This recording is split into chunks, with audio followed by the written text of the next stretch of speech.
Another option for computing correlation, this will come up again. We'll do multiple ways of computing correlation, another one when we get into z-scores. But for right now, just so you know, some facts here, a lot of the computation formulas you see in textbooks were used back in the day to make it easy to compute correlation by hand, using an adding machine or a calculator, which no one does anymore. So that's where some of these calculation formulas came from. Second fact to think about, correlation is a measure of covariance. I started out saying that. I'll say it a bunch more times in this course. Correlation is a measure of the degree to which two variables covary. That is, they vary together. Vary from what? The mean. As one variable is above its mean, the other variable tends to be above its mean. And that is why all computations use some form of deviation score. Let's look at this formula that your textbook gives. So y equals the sum of xy over the square root of the sum of x squared times the sum of y squared. But what they're meaning by these lowercase x and lowercase y here are the deviation scores. So we're going to step through that just once, so you have some understanding of one of these computation formulas. You're not going to have to do it on a test. And in fact, we're going to go through again later in the course another computation formula, which I think is a little more self-evident. But right now, we'll go through this. So here we have Excel again. Now first, we need to get our deviation scores. The deviation score is the score of x and y, your two variables, from each of their means. So first I need to get the mean for, we can do the percent correct in the pre-test and the post-test as our correlation.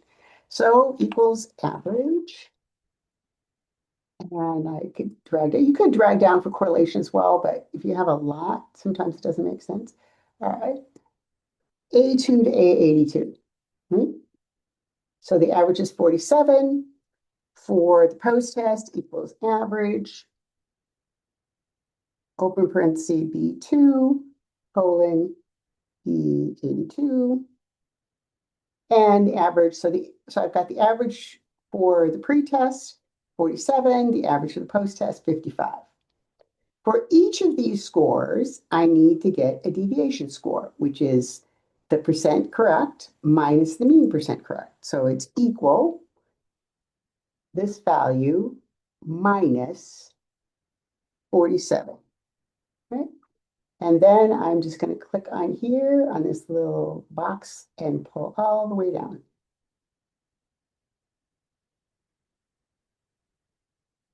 So that is my deviation score for the pre-test. I'm going to do the same thing for the post-test, equals post-test value minus 55, that's its mean. Same thing, click on this, drag it all the way down.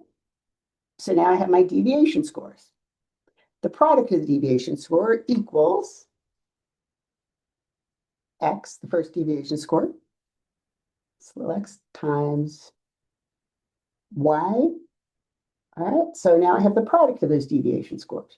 So I'm going to pull that all the way down. Then I want that squared. Equals, so this, the pre-test deviation score times itself.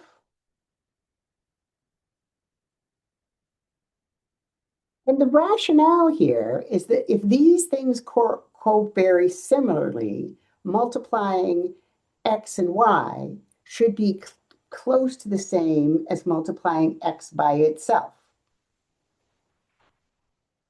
or y by itself. We're going to take this deviation score times itself, so squared, and pull that all the way down. So if we go back to the formula from your book, we've got x times y, so we need to take the sum of that. We've got x squared and y squared, so we need to take the sum of that and the square root of it. So we have here the cross product of the deviation scores, right? We've multiplied them together. So we want the sum of that.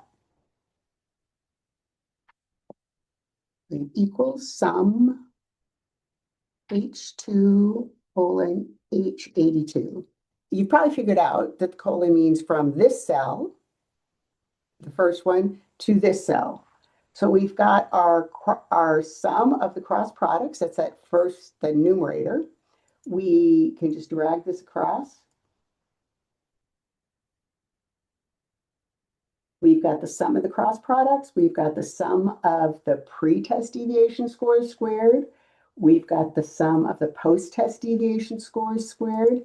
If I do equals sum of the cross products divided by the square root, remember that? SQRT, not surprisingly, square root function, open parentheses,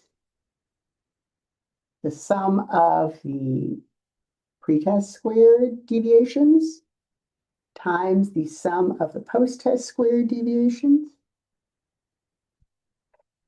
It equals 0.5949. How about that?